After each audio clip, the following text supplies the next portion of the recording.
और अब हम आपको लिए चलते हैं छत्तीसगढ़, जहां के दुर्ग से हमारे सहयोगी सुबोध तिवारी हमारे साथ जुड़ चुके हैं।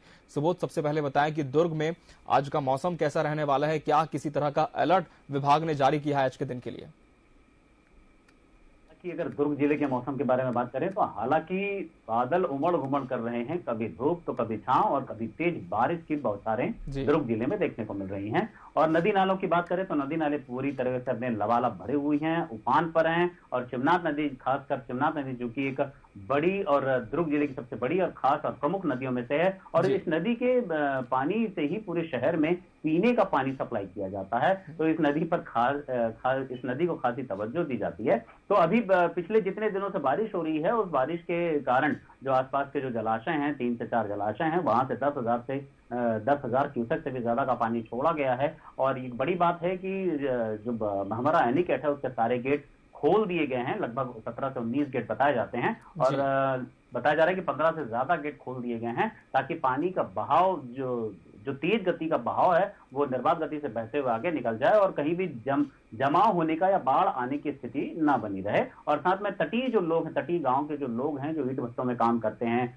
मछली पालन का व्यवसाय करते हैं, या फिर जो नदी किनारे जिनका फार्म हाउस है, उन्हें अलर्ट पे रख दिया गया है। क्योंकि कभी भी किसी भी समय जब तेज बारिश होगी, 2-3 घंटे लगातार अनवरत वर्षा होगी, तो बाढ़ की स्थिति बन सकती है और डुबान के क्षेत्र डूब जाएंगे, और हो सकता है कि बड़ी जनहानि होने की भी संभावना हो। तो ऐसी सारी बड़ी कवायदें दुर्ग जिला प्रशासन के द्वारा कर दी गई हैं। हाई अलर्ट जारी कर दिया गया है, और तमाम तरह की हिदायतें दे दी गई हैं, और एसडीआरएफ टीम के जी। जवानों को तैयार रहने की बात भी कह दी गई है। और दूसरी जी। बड़ी बात कि आज रविवार है, और आज का दिन दुर्ग जिले के लिए काफी खास है, जी। क्योंकि मुख्यमंत्री भूपेश बघेल जी का आगमन आज भिलाई में 5:30 बजे महात्मा गांधी कला मंदिर खूबचंद बघेल जयंती समारोह में वे वहां पे उपस्थित होंगे। उनके आने की सूचना है, जिसमें बताया जा रहा है कि ये मनवा कुर्मी क्षत्रिय समाज का एक बड़ा आयोजन है, जिसमें जी। जिले भर के कुर्मी समाज के लोग एकत्र होंगे। और साथ ही डॉक्टर लाखेश चंद्र मढ़रिया को प्रदान किया जाएगा इस वर्ष का माटी पुत्र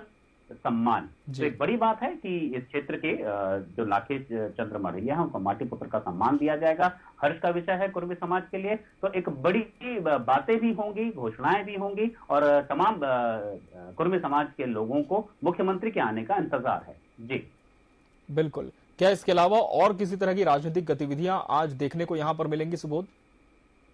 जी हाँ, अगर राजनीतिक गतिविधियों के बारे में बात करें तो पिछले कई दिनों से जो लीज का प्रकरण यहाँ पर गतिरोध बना हुआ, लीज के प्रकरण को लेकर, तो दोनों ही तरह की पार्टियां, यानी कि भाजपा कांग्रेस, दोनों ही पार्टियां आमने सामने हैं। और रजिस्ट्री को रजिस्ट्रेशन तो कभी रजिस्ट्रेशन को रजिस्ट्री बताने की कवायद बड़े नेता करते रहे हैं। लेकिन एक बात दिखाई दे रही है यहाँ पे कि जो यूनियन लीडर हैं, जो भिलाई इस्पात संयंत्र के कर्मचारी हैं और रिटायर्ड कर्मचारी है, उनका प्रतिनिधित्व करते हैं, वे सारे यूनियन लीडर खामोश बैठे हुए हैं, शायद इसलिए कि बड़े नेताओं की एंट्री इस लीज प्रकरण में हो चुकी है। इसी कारण वे किसी भी तरह के न तो कोई बयान जारी कर रहे हैं, न ही सामने आकर न तो लीज धारकों का साथ दे रहे हैं, न ही बड़े नेताओं या बड़ी पार्टियों के समक्ष खड़े होकर किसी भी बात को स्पष्ट कर रहे हैं। तो एक बड़ी बात है। और अगर मैदानी क्षेत्रों में राजनीतिक समीकरणों की बात करें तो आगामी विधानसभा चुनाव है, लगातार बैठकें जारी हैं, बूथ में यूथों को जोड़ने की कोशिश दोनों ही पार्टियों के द्वारा की जा रही है। कल ही की बात है, कांग्रेस पार्टी के द्वारा 100 से भी ज्यादा नव वोटरों को, यानी कि जो 18 से 20 साल के अंदर हैं और पहली बार वोट देंगे,